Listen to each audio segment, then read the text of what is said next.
Hello, today I'm looking at Majjhima number 124, 124, and this is entitled the Bakkula Sutta. And that's just translated as Bakkula, but it could be phrased as in praise of Bakkula.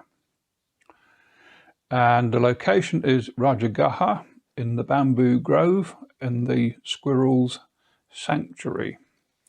And the people mentioned are Achela Kassapa and the Venerable Bakkula. And it starts off with saying that Achela Kassapa, a former companion of the Venerable Bakkula in his lay life, went to the Venerable Bakkula, exchanged greetings, and then asked, "Bakkula, how long is it since you went forth?" And that's sort of short for into homelessness or became a monk.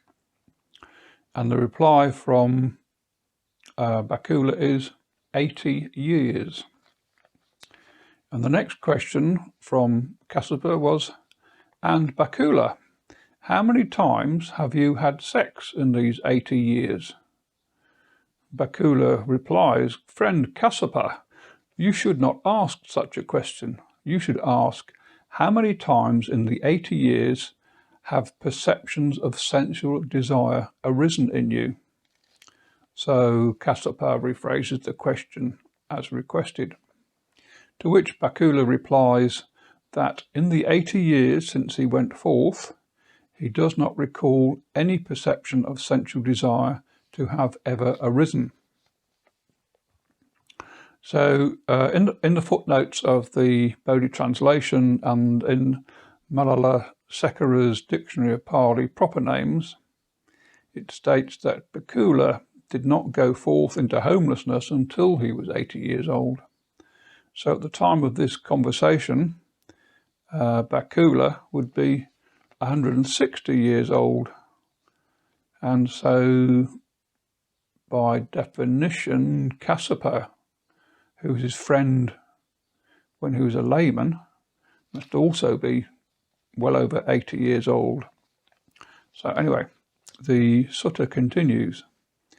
"Friend Kassapa," Bakkula says, "in the 80 years since I went forth, I do not recall any perception of ill will, any perception of cruelty, nor do I remember any thought of sensual desire, any thought of ill will, or any thought of cruelty.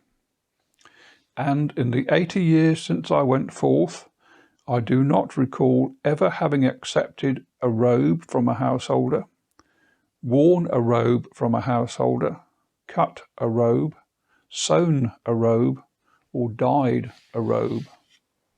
Nor do I recall at any time ever having accepted an invitation to a meal, or given rise to the thought, 'Oh, may someone invite me to a meal,' or ever having sat down inside a house, or ever having eaten inside a house.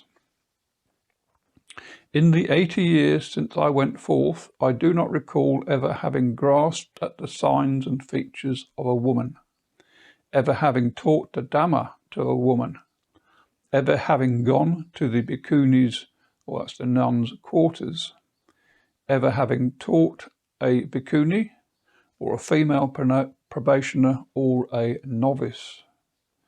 I do not recall in the 80 years ever having given the going forth or full admission, ever having given dependence, or ever having a novice wait on me.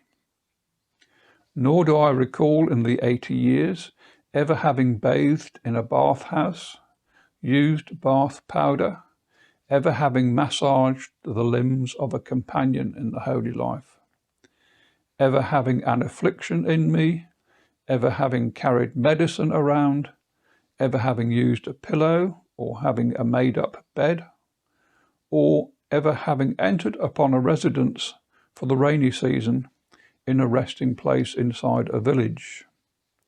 Friend Kapila, for 7 days after going forth, I ate alms food as a debtor. On the 8th day, final knowledge arose. Kapila then states that he would like to receive the going forth in this Dhamma teaching.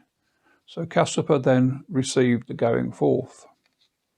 And so, not long after his full admission, dwelling alone, withdrawn, diligent, ardent, and resolute, the Venerable Kassapa, by realizing for himself with direct knowledge, here and now, entered upon and abided in that supreme goal.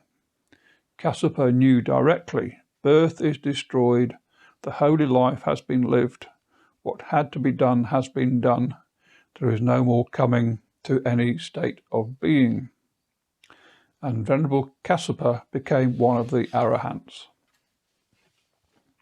Then, on a later occasion, Bakkula went from dwelling to dwelling, asked the occupants to come out, as he said, "Today I shall attain final Nibbana."